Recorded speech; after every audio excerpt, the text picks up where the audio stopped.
My name is Sonya Bilocerkowycz, and the book is On Our Way Home from the Revolution, Reflections on Ukraine is the subtitle. I'll start by telling you just a little bit about my background, since it is a book of personal nonfiction essays, and so it has so much to do with my background and my community and sort of thinking through what those things mean to me. But I was raised in sort of a split home. I spent time with my mother in South Dakota during the school years, and then with my father, who was Ukrainian. I spent the summers with him and my Ukrainian grandparents in Chicago. And so during the summers, I basically grew up in the Ukrainian community. I went to SUM camp. I sort of was very immersed in sort of the Ukrainian diaspora there. And of course, as I'm sure you also know, that being raised in that kind of context really informs so much of your life and your work and everything after that. So yeah, I grew up in the, sort of in a split American and Ukrainian situation. And after I graduated from college, I received the wonderful opportunity to go to Belarus on a Fulbright grant, and this was in 2011. And very few Americans had even been in Belarus the years leading up to this.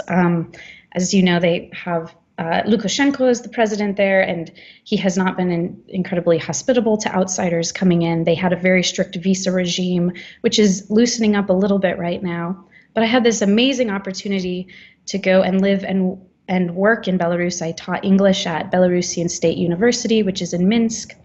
And I lived there for a year and sort of had all of these life-changing experiences. And the whole time I was like very close to Ukraine and was making trips to Ukraine.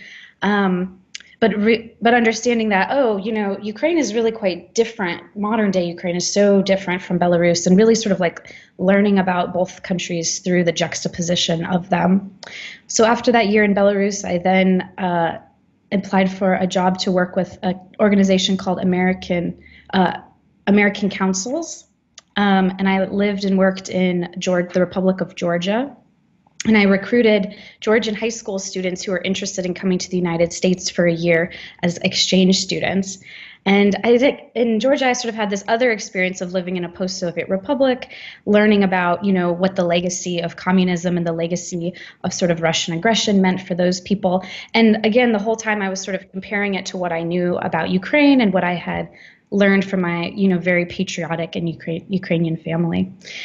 So after a year in Belarus and about half a year in Georgia, I decided that, now I would like to go and live in Ukraine. And I had a contact at Ukrainian Catholic University in Lviv, and I interviewed with them, and they invited me to come and work as a visiting sort of English instructor for 1 year. And so I moved to Lviv. I moved into the dorms at UKU and lived amongst my students, which was a really interesting experience. And this would have been the summer of 2013 when I moved there. And I should say that when I was living in Belarus and in the Republic of Georgia, I was reading a lot about the colored revolutions and thinking a lot about them. I was sort of like enamored with what they represented or what they meant for the region, and this sort of, even just like the sort of very romantic symbols that were associated with them, the tulip revolution and the orange revolution and the jeans revolution and all these sort of like very tangible sort of iconic symbols associated with them. So I was reading a lot about the colored revolutions and thinking about them. And then I moved to Ukraine and was working with these really incredible students at UKU. I'm sure you're probably somewhat familiar with the university there, but I had the opportunity to teach the master's students who were getting their master's degrees in media communication and in journalism. And the program was brand new the year that I was there, and it was doing really very innovative things in Ukraine. They were sort of bringing in journalists from North America and journalists from Europe, and all of the big media players in Ukraine were sort of contributing to their master classes. And there was just this really awesome dialogue happening amongst my students and the professors there, really sort of envisioning, what would what is journalism here? What could our country look like if this generation, basically when this generation sort of like steps into a leadership role. So it was just like a wonderful time to be there. I'd been thinking about all the colored revolutions. Everything was felt very romantic and like fascinating. And then, of course, in November, almost exactly 6 years ago to the day, Yanukovych doesn't sign the association agreement, et cetera, et cetera. Maidan starts. And I sort of had this, I guess it began this kind of like new experience of what it really means to go through a revolution.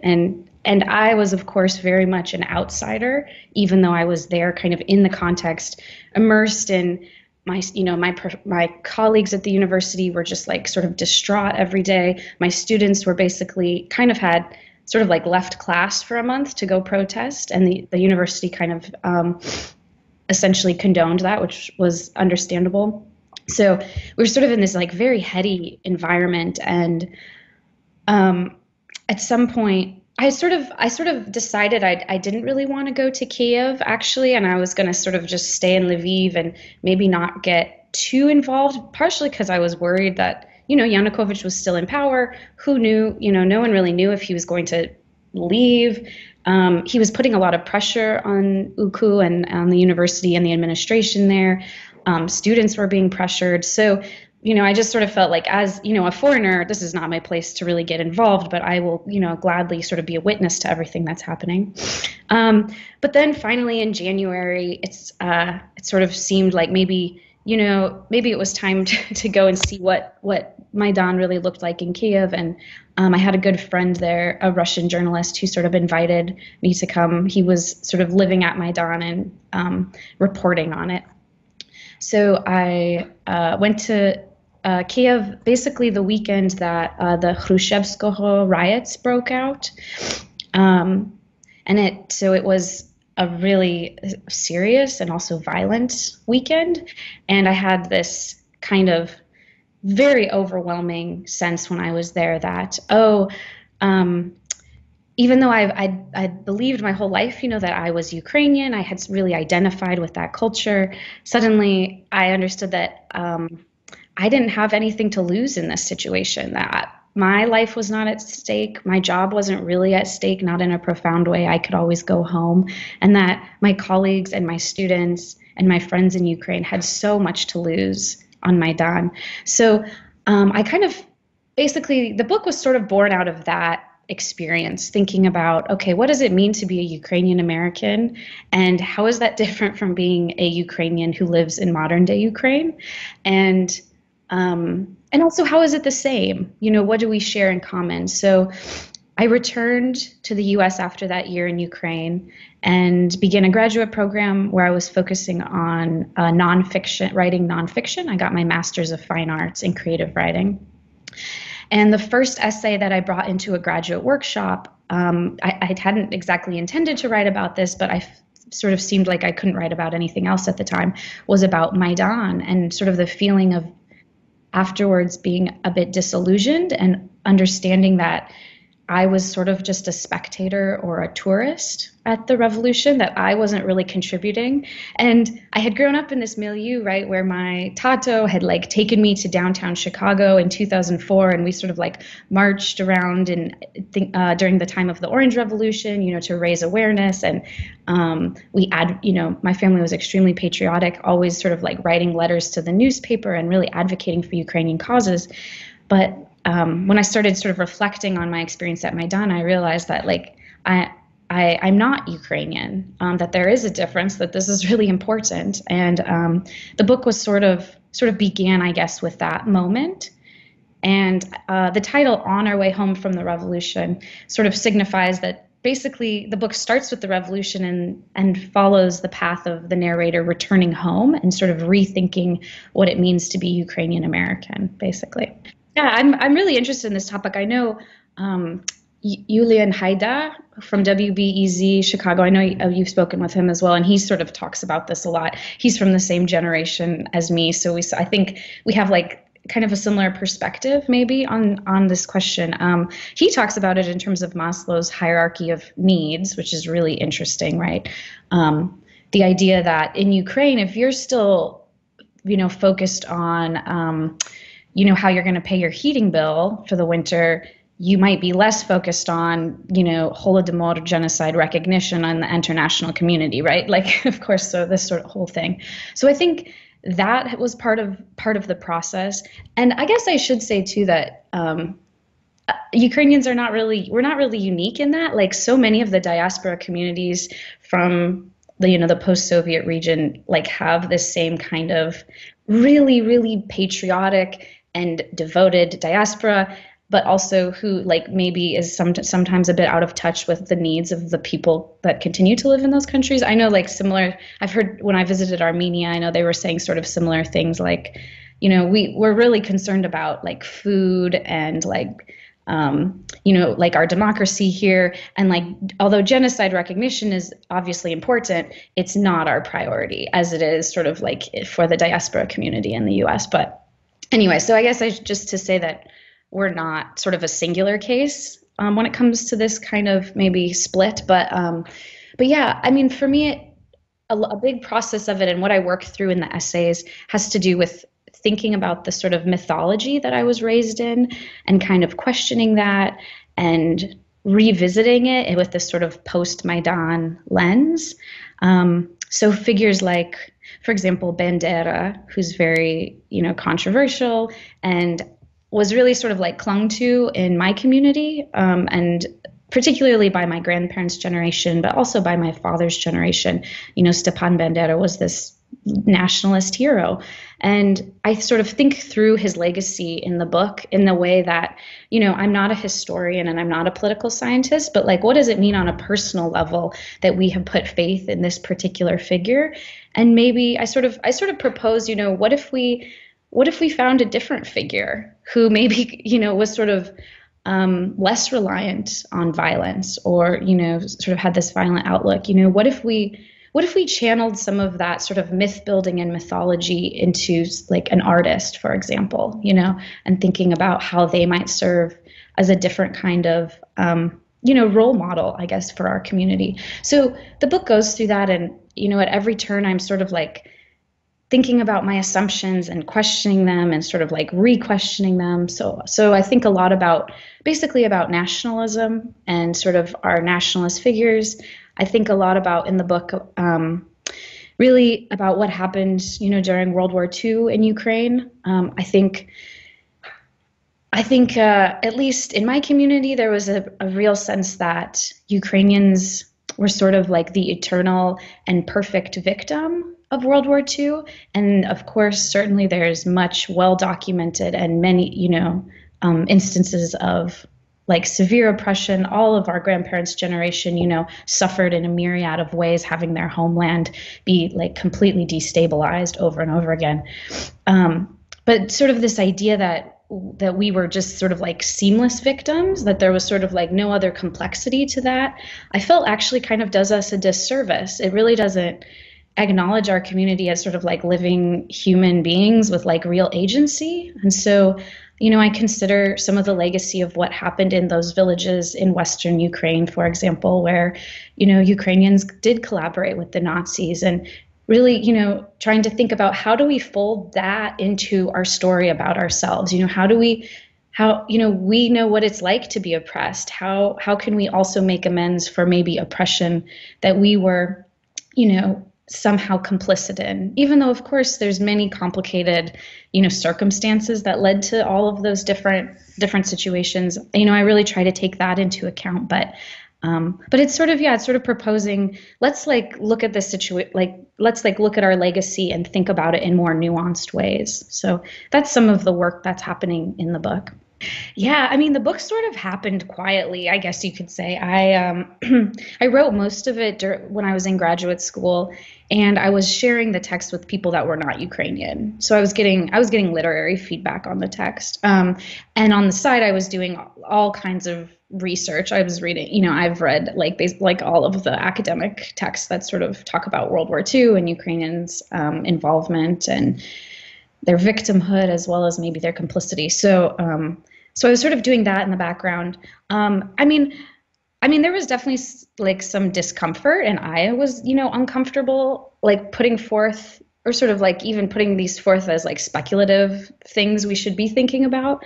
But so far, because I wanted the picture to be complete, right? Like the victimization piece is there. Like that cannot be taken away from the story. And the collaboration piece is also there. And so I think so far it seems that reception has been very positive, because I'm not saying, like we like have to ignore one or the other. It's like this is really a holistic picture, and we need to sort of, I guess, treat the entire our whole legacy in a more nuanced way. So far it's been okay, but I don't know. It just came out in September, so more people will hopefully read it, and then we'll see. I'll report back. One thing I was really interested in was, is it John Paul Himka, the research that he's done, and I was particularly interested in the essays he's written about the reception of his research in the North American Ukrainian community. So that to me was sort of very surprising, and obviously made me feel, a bit nervous about what I was undertaking. But I think his research seems to be really thorough, and I think really compelling as well, and really important. So that I found that to be surprising. What else did I find surprising? I did a lot of research about basically the legacy of the Holocaust for the children and grandchildren of those who perpetrated the Holocaust. I thought a lot about, okay, how have those children sort of like thought about their responsibility when they were not sort of directly responsible for the crimes of their parents? And there's some really interesting texts out there about that, thinking about ways that those kids have sort of been, haunted by feelings of guilt, despite the fact that they don't have personal responsibility. So I thought about a lot of that in a kind of like philosophical way, and found that those texts to be really interesting. So it's a literary text. I think I should emphasize that again, right? I'm not a historian or a sociologist or a political scientist. So I use the form of the nonfiction essay, and the essays are linked together, though theoretically they kind of can stand on their own as well. But basically, the very, very first chapter is about my great-grandfather, and sort of the kind of mythology and in my family about this person. He was taken by the Soviets in the early 40s and essentially never seen again. Nobody knew what happened to him. So the book begins with that as sort of like the foundational story. And then there's a very long essay about Maidan and kind of the experiences I relayed to you earlier. And then basically the book goes home, essentially. So the next essay is sort of me hanging out with my Busha, my grandmother, and really thinking through what she experienced during the 30s and 40s in Western Ukraine, and some of her like very sort of eccentric, her eccentricities basically that, I sort of think are probably a product of a lot of those experiences. And after that, let's see. Basically, my grandmother. So we sort of set the scene there in America, and then the piece. There's an essay about my experiences at the Ukrainian Tsum camp in Wisconsin that I sort of grew up attending in the summers, and thinking about sort of like what the legacy of that means for Ukrainian Americans. And then I'm sort of like we're sort of like growing up in the book, and after that I think through. There's an essay called Samizdat, and I'm thinking about Ukrainians who felt pressured by the Soviet regime. I rely actually on some of my father's research. He's a political scientist and has written a lot about Ukrainian Soviet dissidents. So I kind of think about my own work in relation to his, and it's kind of like a conversation a little bit between his work and mine. And then the essays start to get a little bit more sort of lyrical and a little more sort of artistic, where I'm kind of like taking a lot of the material that has come up already in the book and kind of reframing it in terms of what might a new kind of Ukrainian mythology look like. What might a Ukrainian mythology, through my personal perspective, through these experiences, that's a little bit more nuanced, what might that look like? And throughout the whole book, I'm basically making trips back to Ukraine and visiting my family's village where my great-grandfather was supposedly apprehended and taken away from, sort of never to be seen again. So the climax of the book sort of happens back in the village, when I learned some more information about him and his story that kind of complicates some of what had seemed to be a very essentially straightforward story of victimization before. So I get some new information and I'm trying to sort of weave that into the narrator's way of thinking. And then the book essentially ends with Chernobyl. So we've kind of moved through my life and sort of moved back. We started sort of like back in time and moved sort of forward. And I chose to end the book with an essay about Chernobyl because I wanted to think about Chernobyl as Gorbachev says that perhaps it was the real cause of the collapse of the Soviet Union. So thinking about kind of the book making a bit of a circle, that we sort of start with revolution and kind of come back to the possibility of revolution. And in that essay, I relied a lot on actually my experiences in Belarus and people I had met there who were very, very directly affected still by Chernobyl. And so I sort of reframe it as like not just a Ukrainian concern, but very, very much a Belarusian concern. And sort of thinking about really the legacy of Chernobyl and then by extension, the legacy of revolution. I think what the book kind of ends and implies is that we share a kind of real spirit that cares deeply about human rights and about the notion of freedom. And all of that sounds a bit trite when I say it, but it's like, I think when you go through all of the experiences of the book and we sort of land, back at another revolution and thinking about the possibility of revolution, also the war is kind of like informing the end of the book as well, the war with Russia. There is this sense that the narrator, for as much as she wants to complicate and trouble some of the sort of like direct equation between Ukrainian North American and Ukrainian, that there's a real fire and sense of like a demand for justice, I think. So that I think maybe if I could sum it up, that would probably be sort of where the book lands in that respect, even if our sort of material lives are a bit different and our material concerns at this moment are a bit different. I think we still really have inherited that. And I believe that. I believe in the kind of intergenerational inheritance and of both, positive and negative experiences. And I think that thirst for justice has definitely been passed down. I mean, I don't know if it's like because I've been studying it the last 5 years, or because like it does seem to be much more a part of the discussion. I feel like academics especially are interested in talking about this.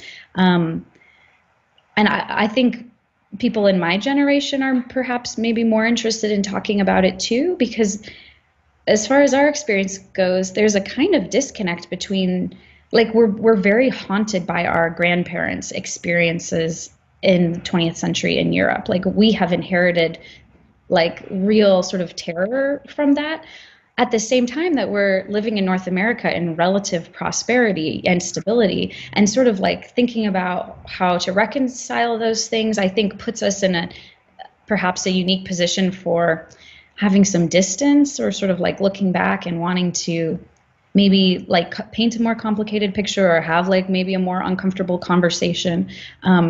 So I think in some sense our generation is willing to do that. It does also seem like I've had several people reach out to me from other diaspora communities, like Lithuanian American, Latvian American, who maybe have similar stories in their family, or like very proximate to their family. And so I think we've sort of like found a lot of common ground to discuss there, because this, of course, again, it's like Ukraine isn't sort of just a singular case, but I think we can, have this discussion maybe in like kind of broader terms and invite more people in, and that could be very fruitful as well. So it does seem to be, that conversation seems to be happening more, and I think it's also happening, at least for me, with folks that identify with the other diaspora communities. I guess maybe I'll say that That the book also deals a bit with American politics. While I was writing the book, Donald Trump was sort of praising Vladimir Putin and then got elected to the presidency. So my narrator sort of couldn't ignore that. And of course, I mean, now if we look at the news, it's sort of like unbelievable, really, what's happening. So American politics kind of comes into the book as well. And I really think like the narrator finds herself at this interesting intersection of sort of being Ukrainian and being American and really needing to think through like what is going on here in terms of our political situation, in terms of what's happening in Ukraine. So perhaps that might be of interest to some readers who happen to be, watching the news. But I really appreciate your questions. Thank you so much. You're doing a real service for all of us. I mean, I can't buy all of the books either, so I have also relied on those interviews at times, or when I just simply couldn't get a book, or like I didn't have access to a library at that point. So your interviews have been like indispensable, I think, for a lot of us in the community. So I really admire them. Yeah, thank you so much, William. This was really a treat. I so appreciate your questions.